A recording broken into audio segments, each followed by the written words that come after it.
Sa game nga na ito ay ginamit ko si Tamus. Nagte-turtle nga yung mga kalaban dito kaya binulabog ko muna. Buti na lang nandito yung mga kasama ko kaso napitas naman ako ni Aamon. Naghanap nga ako ng repolyo dito para maiulam ko. Ang kaso nga lang nakasulubong ko si Aamon dito kaya nagharap kami dalawa. Bigla naman kasing dumating dito si Tigreal. 1-on-1 nga lang kami dito at pinagtulungan nyo pa akong dalawa. At napitas tuloy ako ni Aamon.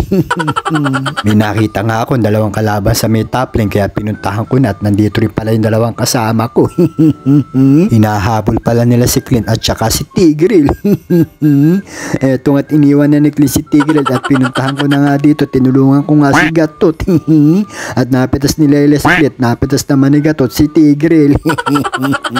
Nahigop nga ni Tigreal yung dalawang kasama ko at napitas nga dito ni Gord si Bale. At napitas ko naman dito si Gord at nakatakbo nga itong si Tigreal. Malamang hindi ka na makakatakas kay Layla. Pupuntahan ko nga na sana yung kasama ko dyan. Nakita ko dito na gumagala si Aamon kaya nakipaglaban ako sa kanya. Ngayon solo na kita. Natibag na nga namin yung Tori dito sa mid top lane at dito nga nahigop pa kami ni Tigreal at pinasok kami sa Tori nila at napitas ako ni Clint. At dito nga sa base namin ay pinasok na kami ng mga kalaban at dito nga hinigop pa kami ni Tigreal sa mismong base namin.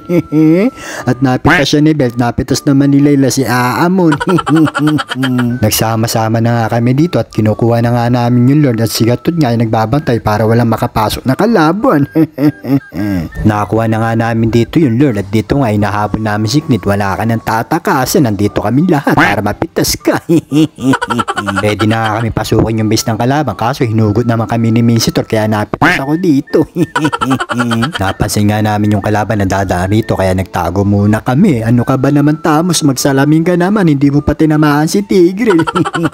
At nahigop nga kami ni Tigreal, buti dalawa lang sila, tatlo kami dito at napitas nga dito si Tigreal at napitas naman ni Layla si Misitor. Yun nga lang, napitas ako ni Gord. Nagsama-sama na nga yung mga kakampi ko rito na pasukin yung Tori ng kalaban. Naghihintay na sila ng minions. At nagyabang nga si Lancelot dito kaso sinugod sila ni Aamon, buti napitas pa ni Layla. At dumating na nga yung mga minions dito kaya eto tinitibag nila ni Tori ng kalaban. Nanalo na kami. Salamat sa panonood niya. Bye bye.